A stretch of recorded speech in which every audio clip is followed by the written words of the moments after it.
ओम नमः शिवाय। आप सभी व्यूअर्स का पुनः स्वागत है। अपने उन सब व्यूअर्स को धन्यवाद देते हुए अब जो केतु ने अपने नक्षत्र बदल लिया है, उसके बारे में मैंने 4 राशियों के लिए बता दिया है। अब बची हुई और जो 8 राशि हैं, उसको भी मैं बारी-बारी से 4-4 राशि के हिसाब से बताने की कोशिश करती हूँ। सबसे पहले ये बताते हैं ये कब से कब तक होगा ये परिवर्तन?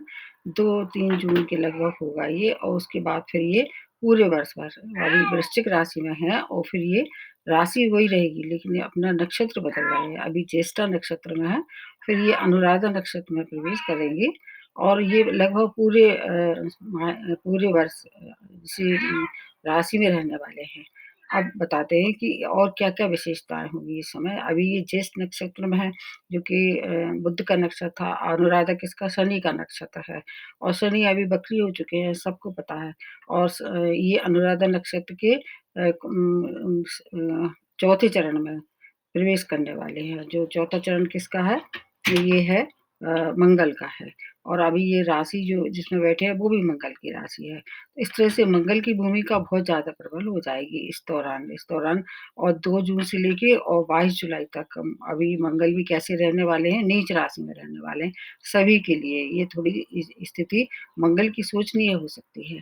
तो ये अब केतु जब वहाँ प्रवेश कर जाएँगे तो केतु उनकी जो आदत है कैटलिस्ट की तरह है राहु केतु की, तो मंगल के शुभ और या अशुभ फलों में वृद्धि कर देंगे और इधर शनि को के घर भी एक्टिवेट कर देंगे। हमारे नेटल चार्ट में क्या है कि 2 हाउसेस किसके होते हैं मंगल के लिए और 2 हाउसेस शनि के लिए होते हैं। तो इस तरह से आपके 4 मतलब 2 तो 4 दोनों मंगल के और शनि के 4 घर एक्टिवेट हो जाएँगे। फिर केतु जहाँ बैठे हैं ये केतु क्या है वैसे तो ये छाया ग्रह हैं। राहु और केतु में इनको क्या है कि केतु को निचले धड़ का जो निचला हिस्सा है, उसके रूप में देखा जाता है।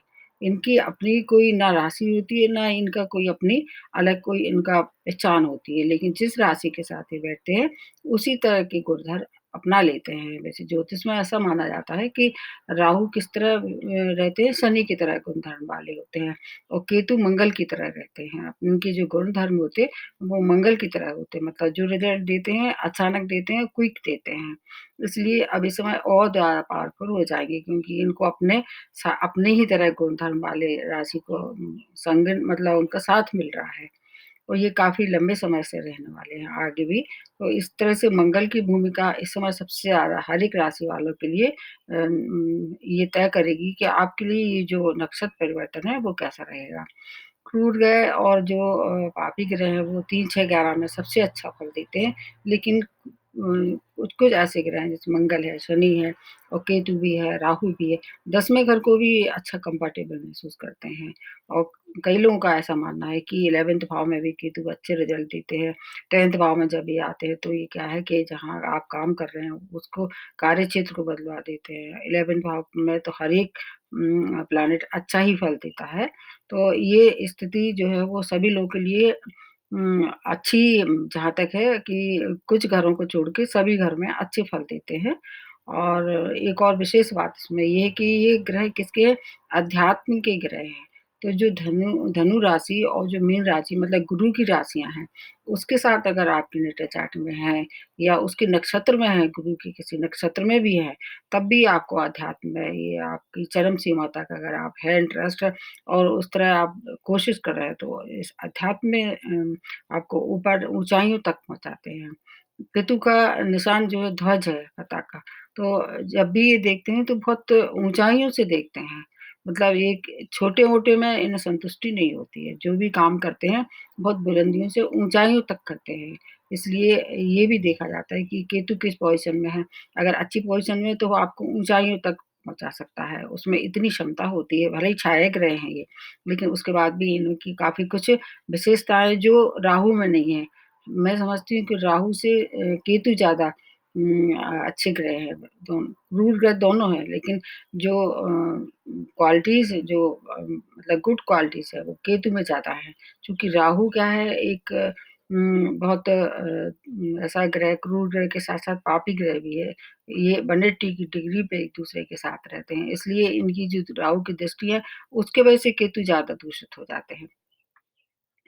इनका संबंध पास्ट लाइफ कर्म से भी होता है राहु केतु का और मोक्ष के साथ-साथ ये इनका जो और जो इनकी क्वालिटीज़ है जैसे कि अगर ये आपके नेटल चार्ट में अच्छी स्थिति में है, तो आपको अध्यात्म के साथ-साथ जिस ग्रह के साथ ये बैठे हैं, उस ग्रह की से संबंधित जो भी कार्य आप करेंगे, उसमें ऊँचाइयों तक, बुलंदियों तक पहुँचाने वाले हैं। और इसके स ऐसा भी मानना है लोगों को कि जो न्यूमरोलॉजी में है 7 नंबर जो है वो केतु का नंबर ही माना जाता है। 7 नंबर के लिए जो मैंने वीडियो बनाया है उसमें आप देख सकते हैं कि कौन-कौन से नंबर 7 हैं।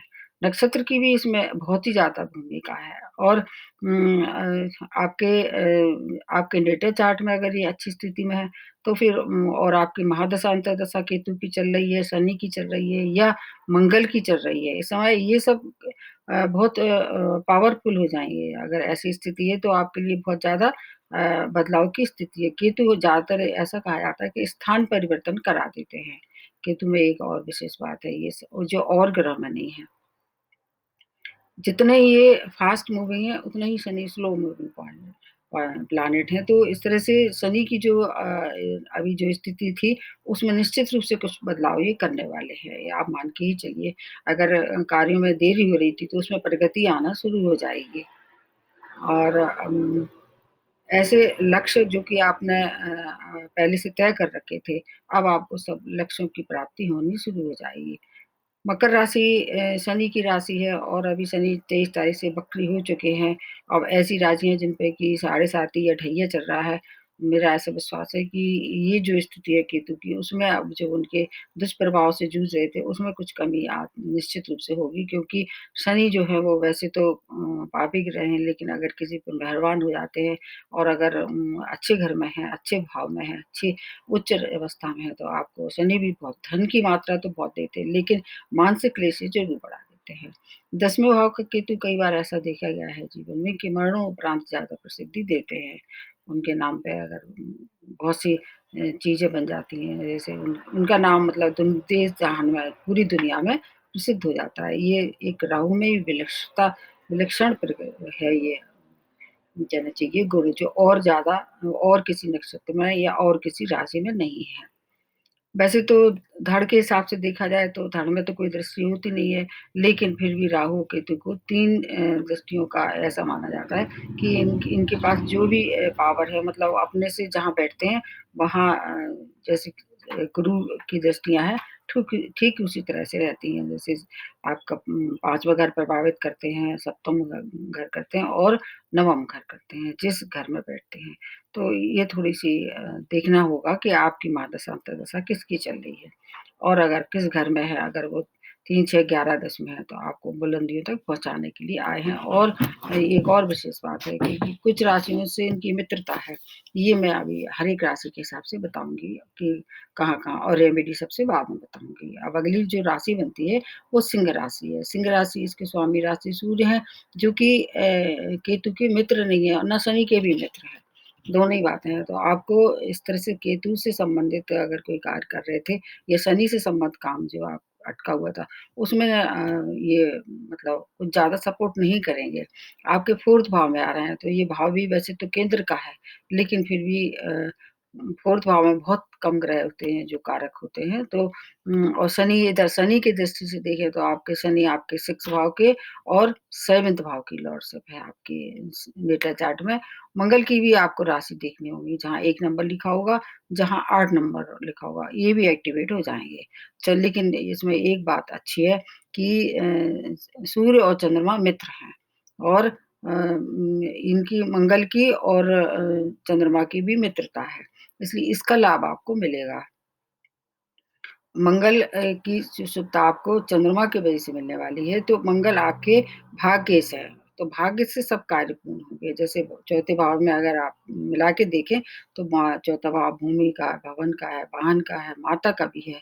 तो आपको भूमि और वाहन का आप अगर आपने प्लानिंग की थी पहले से, इस समय आप उस कार्य में कुछ प्रगति करके और उसको खरीद सकते हैं। लेकिन केतु क्या है, ये भ्रम कर देते हैं और उग्र है मतलब ये प्यास है केतु को। आपको कोई काम करने के लिए जो भी काम करें, थोड़ा-सा गंभीरता से और निरीक्षण करके करें। ख़ास तौर से जो कागज़ वग़ैरह है, उन पे अगर आप साइन करते हैं, तो थोड़ा-सा सोच-समझ के, देख-परख के करें।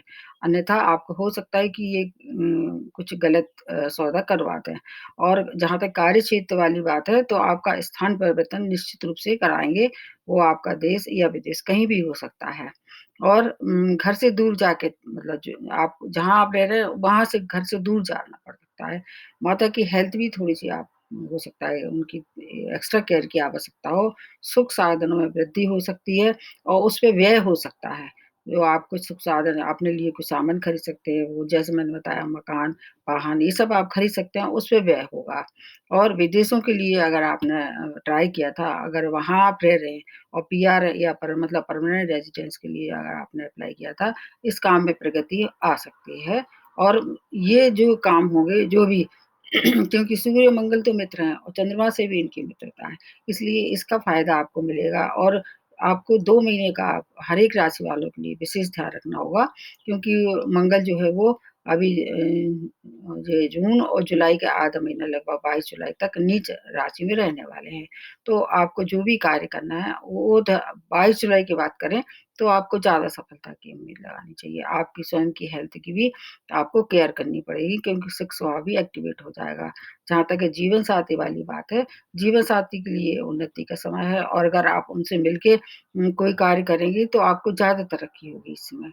रेमेडी मैं सबसे बाद में बताऊँगी। तो कार्यक्षेत्र से जुड़ी हुई ये सब कार्य इस समय आप कर सकते हैं, उसमें सफलता दिखने मिलने की ज़्यादा उम्मीद है। बाकी अब जो अगली राशि बनती है, वो कन्या राशि है। इन पे अभी ये अच्छी बात है कि ना तो ढैया है, ना ही इस पे साढ़े साती है। कन्या राशि बुध की राशि है और ये आपके 3rd भाव से इस समय जब गोचर कर रहे हैं, जैसे मैंने पहले ही बताया कि ये लंबे समय तक रहने वाले हैं और शनि इधर आपके 5th भाव और 6th भाव को भी एक्टिवेट कर देंगे। शनि और बुध दोनों क्या है, मित्र हैं। और कन्या राशि बुध की राशि है, तो उसमें राहु तो ख़ैर कंफर्टेबल रहते हैं, लेकिन केतु के लिए ऐसा माना जाता है कि ये ज़्यादा अपने आप को कंफर्टेबल महसूस नहीं करते हैं कन्या राशि में। आपका 3rd भाव बहुत अच्छा है, जैसे मैंने शुरू में बताया कि 3, 6, 11 और 10वें भाव में अच्छा फल देते हैं ये। तो 3rd भाव से रिलेट करके अगर देखें ना, तो क्या कहा, वो छोटे भाई-बहनों का है ये आपका। और अगर आप किसी संचार माध्यम से जुड़े हुए हैं, मीडिया से जुड़े हुए हैं, वो वहाँ आपको ज़्यादा सफलता के आसार नज़र आए। शॉर्ट डिस्टेंस जर्नी मेहनत का भी है। मेहनत का किया हुआ जो आप कार्य कर रहे थे, उसमें सफलता मिल मिल सकती है। अगर आप ऐसे व्यापार से जुड़े हुए हैं जो कि आपके खाद्य पदार्थों से जुड़े हुए हैं या ऑयल से जुड़े हुए हैं, तब आपको व्यापारी हैं, उसमें आप अपना विस्तार कर सकते हैं, उससे धन लाभ भी हो सकता है, धन भी कमा सकते हैं आप। कम्युनिकेशन से जुड़े हुए लोग हैं, कम और शिक्षा संस्थान जिनकी खुली है और अगर लॉ से जुड़े हैं, कोचिंग वगैरह सेंटर अगर आपके हैं, इन सब चीज़ों से आपको धन की ओर से ये बुलंदियों तक पहुँचा देंगे। क्योंकि बुध और शनि दोनों मित्र हैं और इस समय जो स्थिति चल रही है शनि की, बहुत पावरफुल है। वो वक्री हो गए हैं, जब भी कोई वक्री हो जाता है, उसका वीडियो मैंने आपको अलग से बना के दिया है। शिक्षा और संतान और अगर कॉम्पिटिशन, अगर कोई आपने कॉम्पिटिशन में आप बैठ रहे हैं, आप चाहे वो जॉब को या अगर कोई अपने किसी भी इम्प्रूवमेंट के लिए हो कॉम्पिटिशन फेस कर रहे हैं, उसमें सफलता मिलना तय है। आपका ये शत्रुओं से भी बचाव करेंगे। रोगों को ज़रूर थोड़ी-सी आपको ध्यान रखना पड़ेगा। ऐसे रोग जो हड्डियों से या नर्वस सिस्टम से रिलेटेड हैं, उस तरह से आप परेशानी से पहले थे, उसमें थोड़ा एक्स्ट्रा केयर की आवश्यकता है। आपको भी विदेशों से जुड़े हुए कार्य में अच्छी मतलब कुछ सूचना मिलने वाली है। आपके लिए भी ये समय काफ़ी सुखद रहने वाला है और फिर नेटल चार्ट में भी देखना चाहिए जो मैंने ग्रह बताया शनि, बुध क्योंकि स्वामी राशि बुध है, उनकी भी इस समय स्थिति काफ़ी अच्छी है। तो मंगल की 2 मतलब 2 महीने मंगल का देखते हुए, क्योंकि मंगल और बुध वैसे भी मित्र नहीं है ये। तो जून से लेके और जुलाई का 3rd वीक तक अगर ये मंगल जब नीच राशि में रहेंगे, तो जो मैंने बात बताई है, उनमें थोड़ा-सा आपको और एक्स्ट्रा प्रिकॉशन की आवश्यकता है। उसके बाद आप हर कार्य में आगे बढ़ सकते हैं। आपके लिए समय भी काफ़ी अच्छा है। अब उसके बाद आ जाते हैं तुला राशि। तुला राशि इन पे अभी ढैया चल रहा है और आपके स्वामी राशि शुक्र है, जो कि शनि के तो मित्र हैं, लेकिन केतु के मित्र नहीं है, लेकिन फिर भी क्या है, इस समय शनि शनि की नक्षत्र में केतु आए हैं, इसलिए शनि ज़्यादा प्रभावशाली रहेंगे। केतु को थोड़ा-सा अलग हटा के देख सकते हैं इस समय। केतु और शुक्र वैसे तो दोनों केतु ही छाया ग्रह हैं, जैसे मैंने बताया जिस राशि के साथ बैठते हैं उस तरह बिहेव करते हैं और शनि के नक्षत्र में तो ये शनि की तरह बिहेव करेंगे। तो शुक्र और शनि दोनों मित्र हैं, इसलिए इसका लाभ आपको मिल सकता है। लेकिन शुक्र की और मंगल की मित्रता नहीं है। ऐसे समय जो कि मंगल जब नीच राशि में होंगे मतलब ये जून का अभी हो चुका है ये समय और 22 जुलाई तक। तब आपको एक्स्ट्रा केयर की आपको इसलिए ज़्यादा आवश्यकता है क्योंकि मंगल जो है वो आपकी मित्र श्रेणी में नहीं आते हैं और अब ये जब नक्षत्र बदलेंगे तो सेकंड भाव में जैसे पहले चल रहे थे, वहीं इसको प्रभावित करेंगे और शनि आपको 4th और 5th भाव से रिलेट करके देखना चाहिए। शनि के लिए ना तो 4th भाव अच्छा है, ना 5th भाव अच्छा है और सेकंड भाव भी कोई बहुत अच्छा नहीं है, जो कोई जिसमें ये केतु के लिए मैं बता रही हूँ, तो मिला-जुला प्रभाव रहने वाला है। कुछ चीज़ों में आपको फ़ायदा होगा, जैसे धन को लेके अगर देखें आप, तो आपको ज़्यादा लाभ होगा, लेकिन वाणी में थोड़ी-सी कटुता आ सकती है और ज़्यादा आप किसी से खराब बोल सकते हैं, उसका ध्यान आपको रखना पड़ेगा। लेकिन बहुत से क्षेत्र जीवन के ऐसे हैं, उसमें आपको लाभ पहुँचाने वाले हैं और नई-नई उपलब्धियाँ अगर आप वाणी पे कंट्रोल करेंगे, तो नई-नई उपलब्धियाँ आपको प्राप्त हो सकती हैं क्योंकि शनि जब देते हैं, तो फिर बहुत छप्पड़ फाड़ के देते हैं।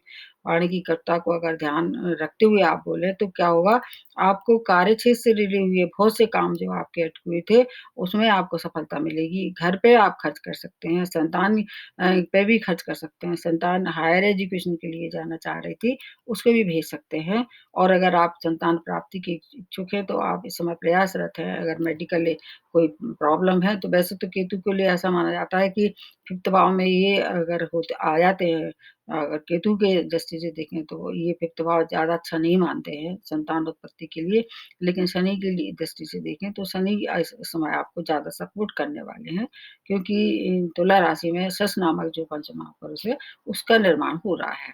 तो अगर मेडिकल वगैरह अगर आवश्यकता है, तो उसमें उस तरफ आप ध्यान रख के फिर इसमें आगे बढ़ सकते हैं। बाकी आपके पद की प्राप्ति आपको हो सकती है और इसके साथ-साथ संतान की उन्नति भी हो सकती है। अगर विवाह के योग थे और आप कोशिश कर रहे थे, विवाह नहीं हो पा रहा था, तो ये कैटलिस्ट की तरह आपको काम करके आपको उस ओर आपको अच्छी मतलब कोई जीवन साथी की मतलब प्राप्ति हो सकती है या कुछ ऐसा सेटल हो जाएगा जो आप उससे सैटिस्फाई रहेंगे। लेकिन केतु अगर आपके परमानेंटली 7th भाव में है, तो फिर आपको थोड़ा-सा ध्यान रखना पड़ेगा। क्योंकि 7th भाव को जब भी केतु आते हैं तो क्या करते हैं अलगाव की स्थिति पैदा करते हैं, आइसोलेशन के लिए भी जाने जाते हैं। अगर डेटा चार्ट में केतु की स्थिति नहीं है, फिर आप थोड़ा-सा विवाह जैसे संबंध के लिए थोड़ा-सा सोच समझ के बढ़ें। बाकी आपको और जो रेमेडी है मैं सबसे बाद में बताऊँगी। अब अगली जो राशि बनती है वृश्चिक राशि है और वृश्चिक राशि में ही केतु चल रहे हैं, बस उनका नक्षत्र बदल गया है। आपके लग्न में ही गोचर कर रहे हैं। इधर शनि आपके 3rd और 4th भाव की लॉर्डशिप इनके पास है। इस समय मैं शनि से रिलेट करके इसलिए देख रही हूँ क्योंकि अनुराधा नक्षत्र में और अनुराधा नक्षत्र के उस चरण में ये प्रवेश कर रहे हैं जो मंगल का है। इसलिए आपको शनि और मंगल की विशेष सावधानी मतलब और उनकी जो प्लेसमेंट है और आपकी दशा महादशा है, वो देखना चाहिए। शनि और मंगल दोनों दोनों मित्र नहीं है, एक इसमें एक विशेष बात है और केतु ज़रूर मंगल की तरह ही काम करते हैं। तो थर्ड अगर लग्न में ही आ रहे हैं तो आपको क्या-क्या परेशानी है या क्या-क्या फ़ायदा कराएँगी क्योंकि जब भी कोई ग्रह लग्न में आता है और वो भी इतना उग्र ग्रह या उग्र छाया ग्रह जिसको कहते हैं और जो जिसमें प्रवेश कर रहा है वो भी काफ़ी कुछ क्रोधी और उग्र है। तो आपकी जो उग्रता है उसमें वृद्धि कर देंगे। आपका जो मन है बहुत भ्रमित कर देंगे ये। आपकी मति जो है वो सही काम नहीं करेगी। आपको किसी विशेष सलाहकार की आवश्यकता है। इसलिए कोई भी महत्वपूर्ण कार्य लेने में थोड़ा-सा 100 बार सोचें, फिर आगे बढ़ें। अगर कोई कार्य ऐसा है जो 22 जुलाई तक उसको टाल सकते हैं, तो निश्चित रूप से आपको उतना समय आपको देना चाहिए निर्णय लेने में। आपको अचानक यात्रा भी ये करा सकते हैं। थर्ड भाव यात्राओं का भी है, तो छोटे भाई-बहनों से भी आप थोड़ा-सा अभी-तभी ना बोलें, तो आपके लिए ये मतलब अच्छा रहेगा, क्योंकि ये आपके बस में नहीं होगा। आप चाहेंगी भी, तो आप उसको कंट्रोल करने में थोड़ा-सा आपको कठिनाइयों का सामना करना पड़ेगा। इसलिए छोटे भाई-बहनों से भी बिल्कुल पंगा ना लें और यात्राएँ जो होंगी, वो अनचाही होंगी, उनसे आपको कोई अच्छे रिज़ल्ट नहीं मिलेंगे। हो सकता है यात्रा में करने में भी परेशानी हो। भाई-बहनों से संबंध बिगाड़ कर सकते हैं ये और केंद्र में जो मंगल की स्थिति मतलब केंद्र में जो मंगल की राशि है, उससे क्या होगा आपकी अध्यात्म में रुचि हो जाएगी। चारों तरफ से आप परेशान होंगे, जब तक मंगल नीच राशि में है और आपका ध्यान जो है मतलब बरबस कहाँ चला आएगा धर्म और अध्यात्म की ओर, वो आपके लिए अच्छी बात है ये। क्योंकि ऐसे समय जीवन में बार-बार नहीं आते हैं, उनका लाभ आपको लेना चाहिए। बाकी और जीवन के जो क्षेत्र हैं, उसमें आपको तो ये समय ठीक है, बस 22 जुलाई तक के लिए थोड़ा एक्स्ट्रा अलर्ट रहने की आवश्यकता है। बाकी अगर आप 22 जुलाई तक सब काम स्मूथली निपटा लें और मतलब कोई नया कार्य शुरू ना करें, किसी से लड़ाई-झगड़ा ना करें, अपने दुश्मन ना पालें और ऋण लेना और देना, ये भी समय के लिए कुछ समय के लिए अवॉइड करें। फिर आपको हर एक कार्य में इसके बाद 22 जुलाई के बाद हर एक जो समस्या का समाधान मिलेगा क्योंकि ये रहस्यमय ग्रह हैं। इनको आपको नहीं पता है कि ये किस उलझन में आपको डाल देंगे और आप उस उलझन में फिर जीवन भर परेशान रहेंगे। कम से कम तब तक तो परेशान रहेंगी जब तक कि ये अभी आपकी ही राशि में है। तो वृश्चिक राशि वालों को हिदायत दी जाती है कि कोई भी बड़ा निर्णय लें तो 22 जुलाई के बाद। तो ये तो और 4 राशियों के हो गया। अब इसके बाद बता देते हैं कि अगर आपकी नेटल चार्ट में ये परेशानी दे रहे हैं, महादशा, अंतर्दशा शनि की चल रही है, मंगल की चल रही है या केतु की भी चल रही है, तब भी आपको थोड़ा एक्स्ट्रा अलर्ट रहने की आवश्यकता है। तो उसमें आपको क्या-क्या रेमेडी मैं बता देती हूँ। सबसे पहले तो ये बता देते हैं क्योंकि एक तो ये छाया ग्रह हैं। आप अपने नेटल चार्ट में देख लीजिए उनकी क्या स्थिति है। अगर अच्छे जैसे मैंने जो घर बताया उसमें है, तो फिर आपको उतना ज़्यादा घबराने की और परेशानी की होने की बिल्कुल भी ज़रूरत नहीं है। अनुराधा नक्षत्र भी अच्छा नक्षत्र है। भले ही शनि का नक्षत्र है, लेकिन वो नक्षत्र अच्छा माना जाता है। तो सबसे पहले आपको नशे से दूर रहना है, अगर नशा पाने की आपको आदत है तो नशे से दूर रहें। और केतु जो है वो सबसे ज़्यादा मानते हैं तो गणेश जी को मानते हैं। तो हर बुधवार को आपको गणेश जी को दूर्वा चढ़ानी चाहिए और गणेश उपासना वैसे तो सर्वश्रेष्ठ है, लेकिन कई बार ऐसा होता है कि आप का रुझान किसी और देवता की तरफ होता है, तो उसमें आप शिव की आराधना भी कर सकते हैं और दुर्गा जी की भी पूजा कर सकते हैं। जो आपको जिसके प्रति आपकी आस्था हो, तो ये तो हो गया केतु के लिए और किन्नरों को दान देना सर्वोपरि है क्योंकि जो लोग किन्नर लोग होते हैं, उनका जीवन यापन क्या है, हम सब लोगों के दान से ही चलता है। उनके पास अभी तो मतलब इतना ज़्यादा प्रचार नहीं हो रहा है कि उनको कहीं जॉब या कुछ इस तरह से मिले। लेकिन ये बात हमने देखी है कई जगह कि विशेष तौर से वेस्टर्न कंट्री में क इनको काम मिलने लगा है। इसलिए ऐसे लोग ऐसे किन्नर जिनके पास अभी नहीं है साधन, उनको आप कुछ दान दे सकते हैं। और आप ननिहाल पक्ष को मजबूत कीजिए, जैसे नाना है, नानी है, मामा है, मामी, उनको कुछ उपहार देते रहिए अगर केतु आपको परेशान दे रहा है। और शनि के लिए आपको काली काली चीज़ों का दान हर शनिवार को करना चाहिए और किसी अगर आपके आस-पास कोई नीडी आदमी दिख रहा है तो उसको आप खाना भी खिला सकते हैं और शनिवार को जाके पीपल के नीचे परिक्रमा कर सकते हैं, सरसों के तेल का दिया भी जला सकते हैं। अगर साढ़े साती और ढैया के प्रभाव में है तो और ज़्यादा आवश्यकता है कि शनि के प्रकोप से आप बचें।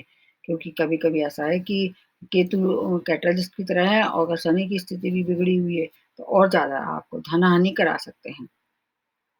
हनुमान जी की उपासना आप मंगल के लिए कर सकते हैं क्योंकि मंगल हमेशा हनुमान जी के लिए कैसे हैं सम्माननीय है, आदरणीय है। तो इसलिए मंगल अगर खराब दे रहा है मतलब तीनों ग्रह के लिए बता रही हूँ। स्ट्रीट डॉग अगर आप देख रहे हैं आस-पास कहीं आपके और भूखा है या किसी भी तरह से ग्रस्त है मतलब वो अगर बीमार भी है तो उसका इलाज करा सकते हैं। अगर ऐसा नहीं हो पा रहा है तो आप कहीं ऐसी जगह रह रहे हैं जहाँ स्ट्रीट डॉग नहीं है तो आप वहाँ पर एनिमल सेंटर जाके कुछ दान कर सकते हैं, ये आपके लिए काफ़ी अच्छा रहने वाला है। और केतु की और बहुत सी रेमेडी हैं, जैसे आपके किसी मंदिर में जाके ध्वज पताका जिसको कहते हैं, उसका दान कर सकते हैं। अगर मंदिर नहीं है, तो आप अपने ऑफ़िस में लगा सकते हैं। अगर ऑफ़िस में अलाउ नहीं है, तो आप अपने घर के मंदिर में भी ध्वज लगा सकते हैं, छोटा-सा। वो उससे क्या होगा, केतु शांत होगा। और भी कुछ नहीं है तो केतु के मंत्र कर सकते हैं। और इसके अलावा एक और बेस अच्छी रेमेडी है, नौमुखी रुद्राक्ष उसका धारण कर सकते हैं केतु की शांति के लिए। बहुत सी चीज़ें हैं जिस पे भी आप अपना विश्वास रखते हैं। सूर्य को अर्घ देना तो कभी भी खराब नहीं होता है। सूर्य को प्रबल करेंगे तो बहुत सी जो अनिष्टता है जीवन की स्वतः ही कम होने लगती है, खत्म नहीं होती है लेकिन उनके प्रभाव में कमी आ जाती है। तो ये सब रेमेडी हैं, बहुत छोटी-सी हैं और ये समय बहुत लंबा रहेगा। इसलिए मैं चाहती हूँ कि जिसके संग ये मतलब होने वाला है परिवर्तन और अगर अच्छी वो नहीं दे रहा है रिज़ल्ट, परेशानी भरा रिज़ल्ट है, तो इन सब बातों को आप मतलब गंभीरता से लें, डरें नहीं, गंभीरता से लें। और जो भी आपके हाथ में है, जितना भी है, सेफ्टी को ध्यान में रखते हुए उस रेमेडी को अपनी तरफ से पूरी कोशिश करें और बाकी फिर ईश्वर पे डाल दें, क्योंकि वो जो करता है अपने लिए वो सबसे अच्छा होता है। तो आज आज के लिए इतना ही, नमस्ते।